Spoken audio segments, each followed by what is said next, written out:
So magandang araw mga master. So samahan niyo po ako ngayon. Mag-unbox po tayo ng mga padala galing sa isang anonymous sender. Isang fan po natin na ayaw magpakilala. So ito na po. Pakita ko sa inyo. Ayan.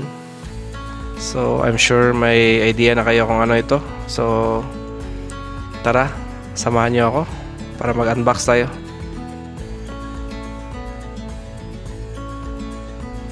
So, unahin natin to. For sure, alam nyo to. Alam nyo na kung ano to. So, safe na safe talaga to. So, excited na rin po ako kung anong laman nito. Anong brand or ano kaya ng brand nito, master? Mga master, kung alam nyo po.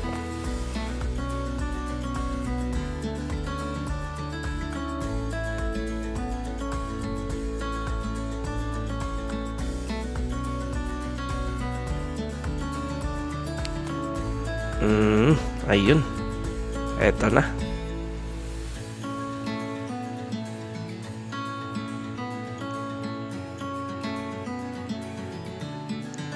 Ayun. Relax Nusantara Kapong 762 Penta Series. So ayan, no? Yung pack pa lang niya, napakaganda na. So, tignan natin if may freebie pa dito.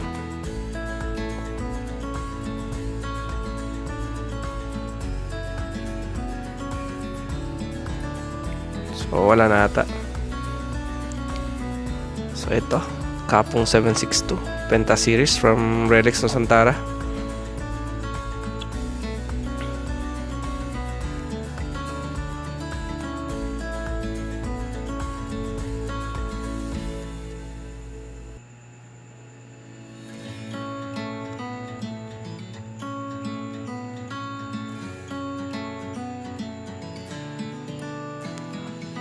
Ayan, ang ganda guys, oh. So, first time po natin makapag-unbox ng 762. Meron na po tayong 702 before, kaso binenta ko. Napanalunan ko yun sa tournament. So, shout out kay President Jeff Rocks at saka sa CDO Fishing Corner. Tsaka sa buyer natin na si Miller Charles. Idol, shoutout sa iyo.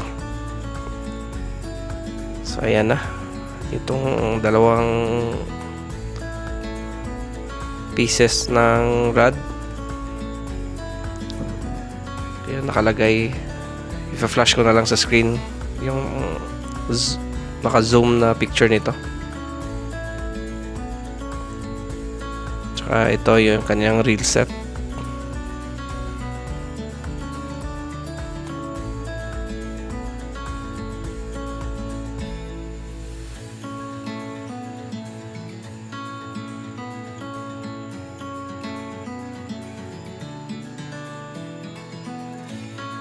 So ito nakalagay ang kanyang specs sa likod. Length is 7 feet 6 inches.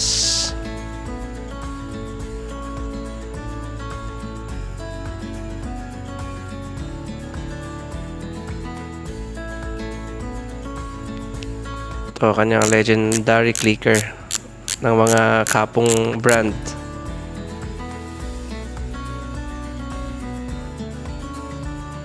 Tsaka kanyang ring guide guys, ito. Sea guide.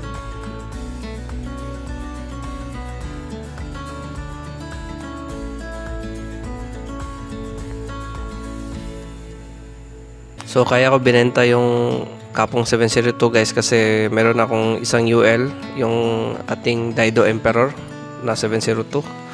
Yun yung nagpa-champion sa atin kaya napanalunan ko yung 702 ng Kapong. So wala pa namang sentimental value yun. So, binenta ko na lang. So, ayun. Shoutout again kang Master Miller Charles. Ang ating maswerteng buyer ng ating 702 ng Kapong. So, ayan. Lagay muna natin dito kasi unbox na natin yung isa pang package. At ito na. Syempre, alam na natin kung ano to. Ganyang kalaking box, alam na. Ayan. Again, thank you sa ating sponsor. So, sana kitang pangalanan pero ayaw mo kasi. So, maraming salamat po.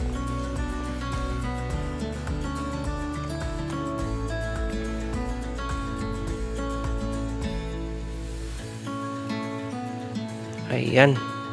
Uy, safe na safe. Naka-bubble wrap, guys. Ayan, basa na ba?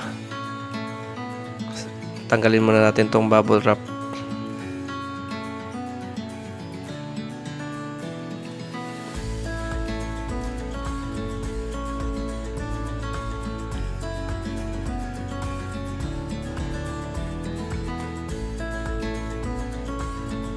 And guys, ito pala trivia, yung logo ng Dragonfly, ayun, Gen 3. Tapos may paro-paro, paro-paro ba yan? Tutubi. Tsaka Penta series kasi yung butt end niya pentagon, yung may 5 sides na shape. So, konting trivia lang, guys. So, ito na, dito na tayo sa reel. Ito ating Ryobi Virtus 2 2000 HP oscillation system. So, flash rin natin yung kanyang specs sa gilid, guys, if hindi nyo mabasa. So, ito.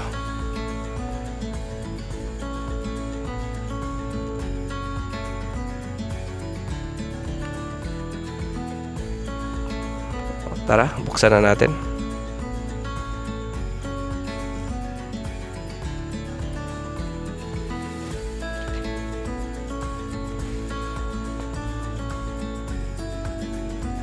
Ayan na. So, may kasamang user manual tsaka mga pamphlets, guys.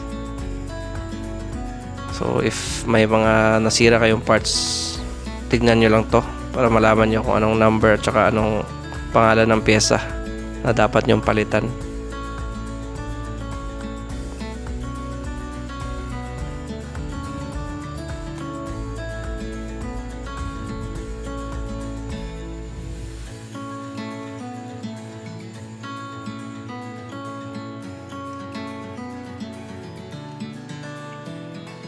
Ito na. Dito na tayo sa reel. Ayan na. Balot na balot, guys. So, hindi lang klaro sa mukha ko, guys, pero excited na yan matest yung bago nating sandata. So, ito. Ating reel. Medyo sakto lang. Then, naka-screw in type handle na po siya, guys.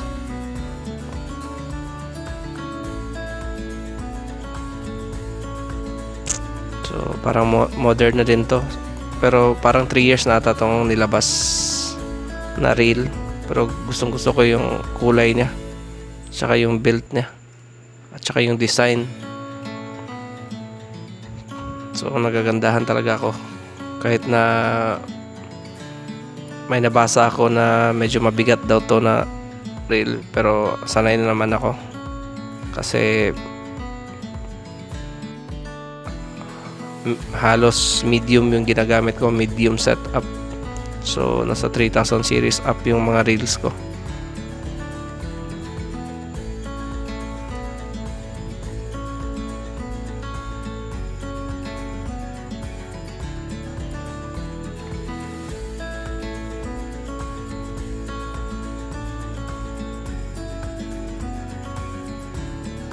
Ayan, napaka-smooth, guys. Tsaka ito, kanyang drag. Yung spool niya. Pakinggan nyo, guys. Yung bigat niya is nasa 257 grams. So, okay na din.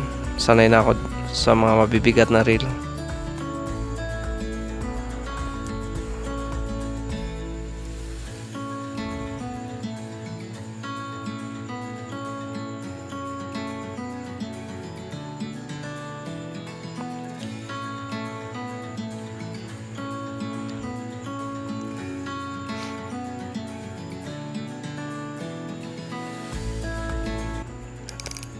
Yan, pakinggan nyo yung drag guys. Sarap sa tenga.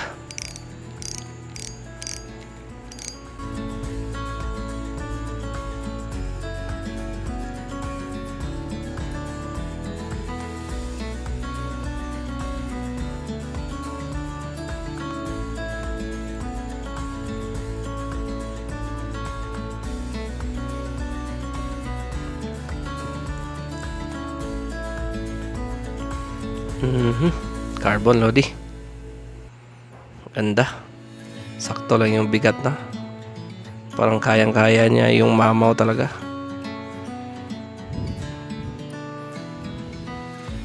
Ganda. Satisfied ako guys. Build quality, yung bigat niya, tsaka mga materials. Ganda. Pang mamaw talaga.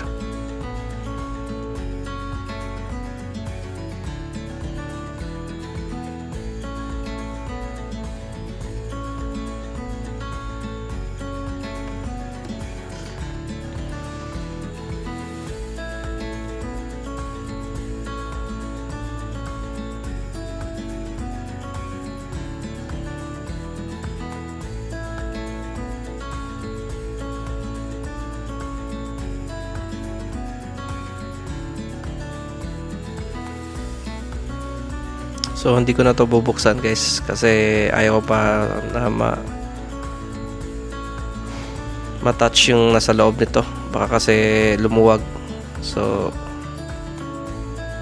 as is ko muna to, tsaka ko lang to bubuksan, tsaka at magki-cleaning kapag nakapagmamawhan na ako dito. So abang-abang tayo guys.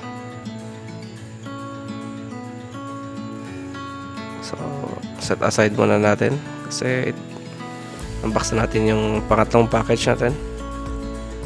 Syempre, kung may rod, may reel, meron din tayo nito. Ito ating main line from Rikimaro. Ito po ay Rikimaro Fierceness. Nakalagay colorful Fierceness all weather.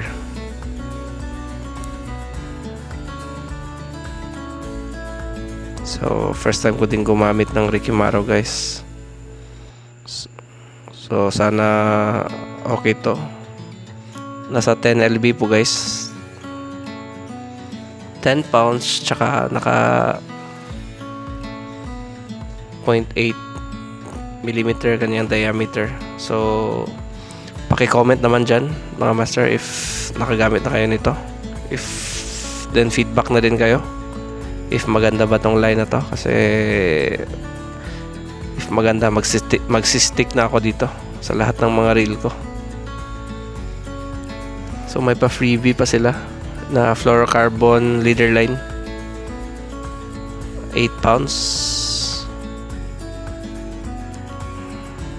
So thank you. So ito na yung line guys mga master.